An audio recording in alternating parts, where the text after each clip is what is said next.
The last recording was about the air battles. This one is about the naval engagement. This scenario is the Savo Island, World War II, Guadalcanal. Actually, this was the first time that the Americans and the Japanese met face to face on Guadalcanal, just north of Australia.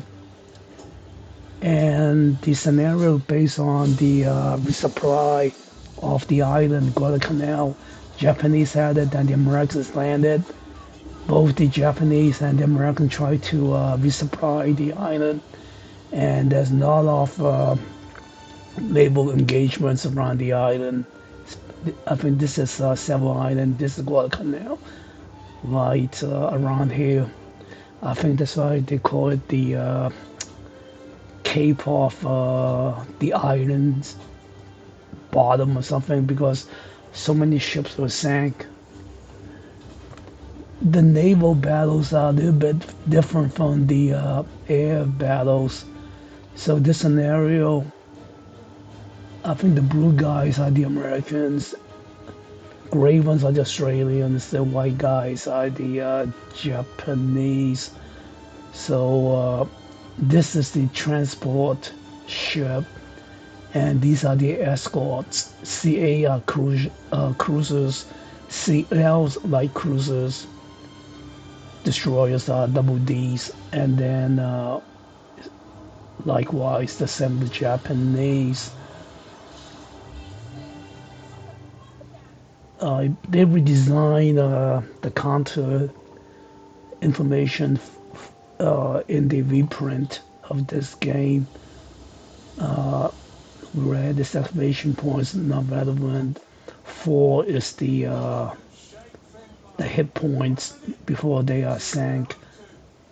I don't know what one is. I think the anti-air life frag, which is not relevant in this scenario. And you flip it to the back side.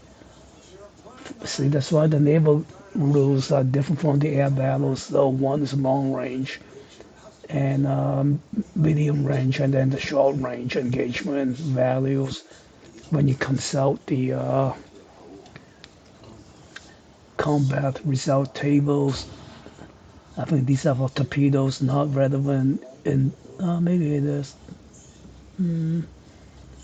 But we just use the gunnery in this scenario. Torpedoes. I didn't know cruisers have torpedoes. Destroyers, I know they do. And I don't know what this is. No idea. Let's pick a destroyer. Flip it to the other side. Yeah, I think this are destroyers. I don't know what that is for. But anyway, I think the victory conditions is that Japanese had to sink the transport, and they will have a victory if the Americans inflict, I think, sank 2 of the Japanese ships, then the Americans will win. Otherwise, it will be a draw. So, and actually, they're on the same hacks. Each hacks represent about 100 miles. So I think there are 3 phases of the naval engagement. 1, 2, 3. I think at phase 1, when you initially start the engagement, only the side that had the supplies can fire. And in phase 2, likewise. But I think the scenario specific rules is that Japanese has supplies only in phase 1. In phase 2, it will be determined, and then if no one has supplies, then both can fire. Likewise in phase 3 or so. And they are in this hack supposedly. So this is a not open water, but restricted, not even coastal. So I think they can only engage at short range So they will use the initial value and then consult the table and see how much hits they can inflict. So basically that is it. I think for purposes of this scenario, they have detected each other already, so there's no search and so on. Besides, the scenario specific rules is that this is a nighttime engagement, so there's no air search. And yeah, that's basically it. Only 4 vessels can be engaged in each phase.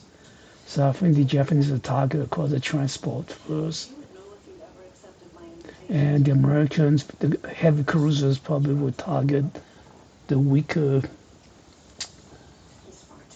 cruisers on the Japanese side and see what happens. And we just go from there. That's the table. Search does not apply, I think. No, this one.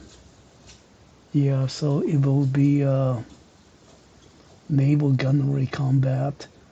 This is restricted hacks, so it'll be short range. And then as you can see, the damage is not too much, So the values are like 1 and 2. So basically, we'll be here.